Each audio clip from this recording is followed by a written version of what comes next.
Love that sound. Love this guitar. Guys, today we're going to be looking at 5 perfect rockabilly licks. What do I mean by perfect? Perfect to me, okay? I just think they're perfect. So in this video, I'm going to play each lick one by one. We'll start at number 5. It's kind of a countdown to what would be probably 5 of my absolute favorites, but it's also a little bit arbitrary, so keep that in mind. Also, keep this in mind, every single one of these licks I've tabbed. I'm going to give it away for free. You just got to visit my Patreon. I'm going to have a link there, okay? So there'll be a link below that you can click through to. And there's a program called SoundSlice. I don't get paid by these guys. I actually pay to use the program, but I love it. I put the tabs. You'll see that everything I'm playing there'll be scrolling tab underneath. So check that out. It's for nothing if you do want to learn these licks. And also, the good news is too, is on my YouTube, 4 out of 5 of these licks are part of songs I've transcribed wholly, okay, fully. So I'll put the links below as well if you want to go away and learn the whole song. But I thought it'd be a bit of fun today just to look at a couple of licks in little small snippets. And I'm going to explain to you what I think makes them perfect. Okay, so number 5. See if you can recognize it, and then we'll talk about it.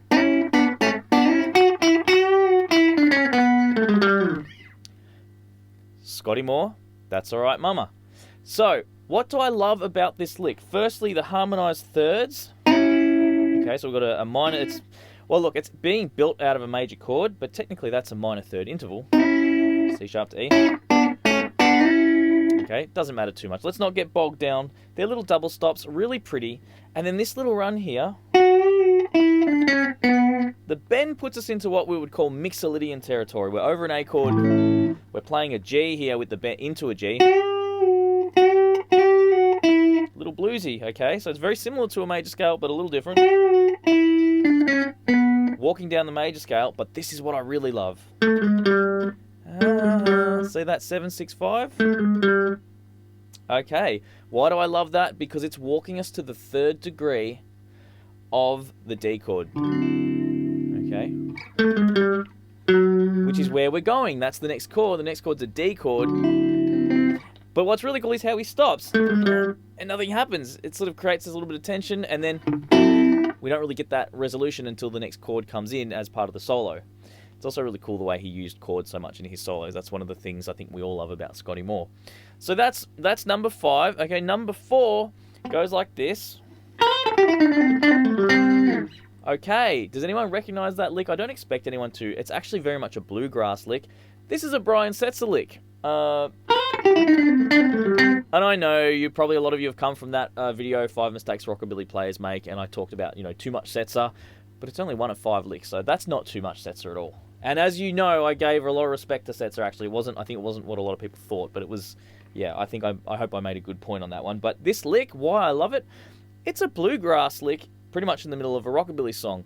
And I just want to remind you, because I'm quite proud of it, I transcribed this whole song. This is Guitar Rag, okay, that he did solo when he was playing with the Brian Setzer Orchestra. He sat down and did that, etc., etc. I probably can't. It's been a while since I've actually played it. Transcribed it and almost forgotten, but this particular lick I absolutely loved. I always loved this. And one of the reasons I like this lick is it just squares off really nicely in the space of a bar. Did I play that right?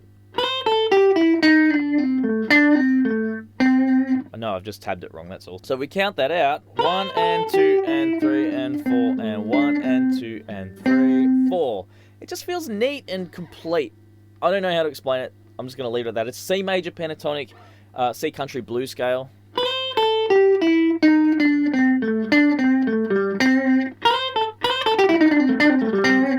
Great lick, just bang on. And in the middle of that tune, in the middle of a rockabilly set, I'm still going to call it rockabilly, but it's very bluegrass inspired, and I really dig that. I love that kind of, that mixture of things. That is rockabilly, essentially. Okay, so the next one, number 3, see if you recognize this. Okay, Matchbox. Awesome solo. I talked a lot about this one in the full transcription as to why I like it, and I just wanted to revisit it again. It's a real subtle way of hinting that the 4 chord's coming, because we're playing in A minor, essentially, or A minor blues, and he does this little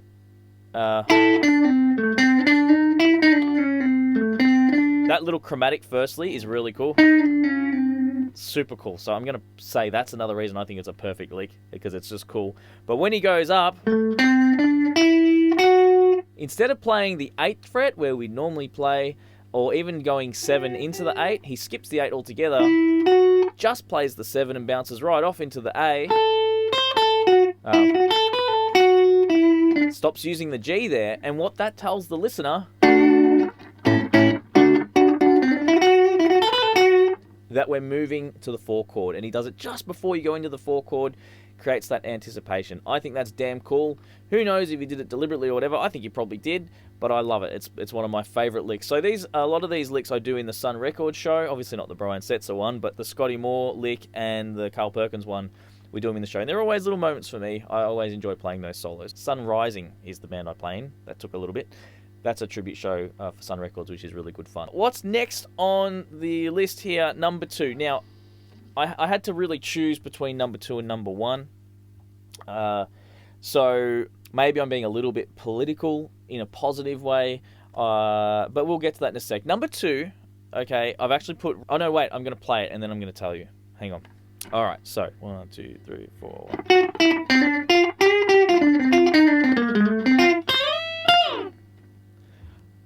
Okay, yeah, so this is number 2.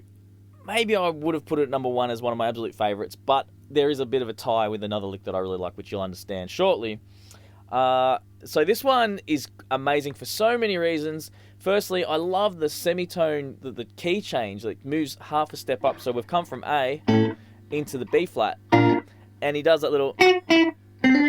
He plays with the ear a little bit by sort of playing a little lick in A, and then shifting up sort of in the midst of that. It really plays with your ears. It's one of the coolest parts. So that's in Race with the Devil. It's the second solo. Gene Vincent says, play it again. And then you get this really cool lick. So I actually only just transcribed this lick last night for the purpose of this video, because I had to put it in here because I hear it all the time. I never actually really learned it, but I just sat down and went, okay, I've got to put that in the video.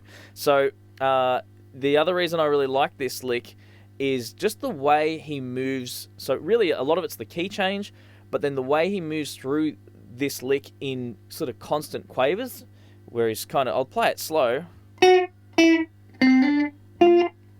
Now, so smooth, and then he's bang. You know, the third bar of the quicker part of the lick, I guess the fourth bar, he's right on the 1 there. And it's just so neat and packaged up. Like, that's one thing I really love, is when these guys play these licks that are so neat and tidy. I go, how did they nail that in the studio? You know, they must have sat down and played with these ideas before they went into the studio and had a rough idea what they wanted to do. Or maybe they'd practiced the absolute heck out of them. Yeah, because it's just so perfect. And then that little slide, again, it sounds like he's thinking in the key of A, like, oh, I go up to the E, oh, one more into the F. Like, it's a human moment. And even if it was deliberate, either way, it sounds fantastic. I absolutely love that.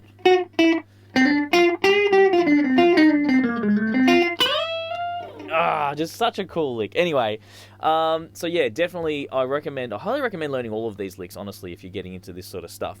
All right, now I've held your attention for long enough. We've got one more, and I really enjoyed doing the full transcription for this song. I'll play the lick, and then we'll talk about it real quick. So the lick goes 3, 4.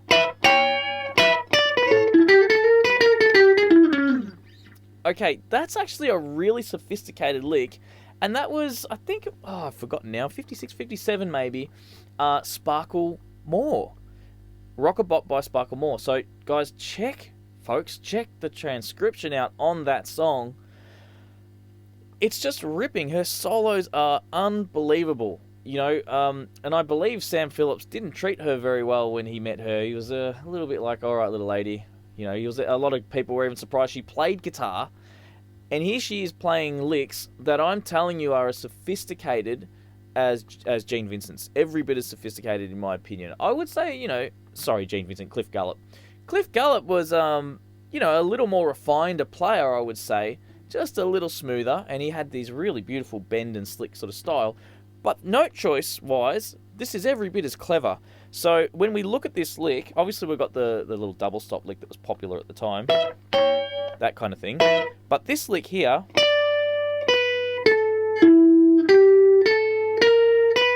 so that's blues lick, not too crazy, all right?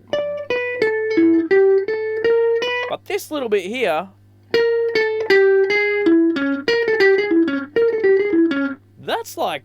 that's almost heading towards bebop territory. That's sort of an enclosed little chromatic passage there. And then, I don't know. I don't know. If anyone knows Sparkle Moore, because I believe she's still alive. I forget her actual name, but please send her this video and send her my humble praises, because it's just absolutely brilliant. So guys, that last one's Rock-a-bop, Sparkle Moore. Of everything on that list, that's the solo I would, if you were going to learn one, I'd learn that one. You know, Race with the Devil as well, Carl Perkins Matchbox 2, Brian Setzer Guitar Rag, you know, that's a big slog, but worth it. And so I'd learn all of them. I'd learn all the transcriptions, or even just learn the licks. So jump over there. Guys, thank you so much for the support. This month has been my biggest month ever on YouTube. So I just want to thank everyone so much for getting me here. I hope you're enjoying the content that's coming out. I am very motivated at the moment and having a great time making this stuff and putting extra content on the Patreon. And there's some very exciting stuff to come. I've actually got a Psychobilly course coming out very soon, so there'll be more on that. Thank you so much for watching. I hope you enjoyed the video, and I will see you guys in the next one. How do I get that lick in there that she did? That's nice.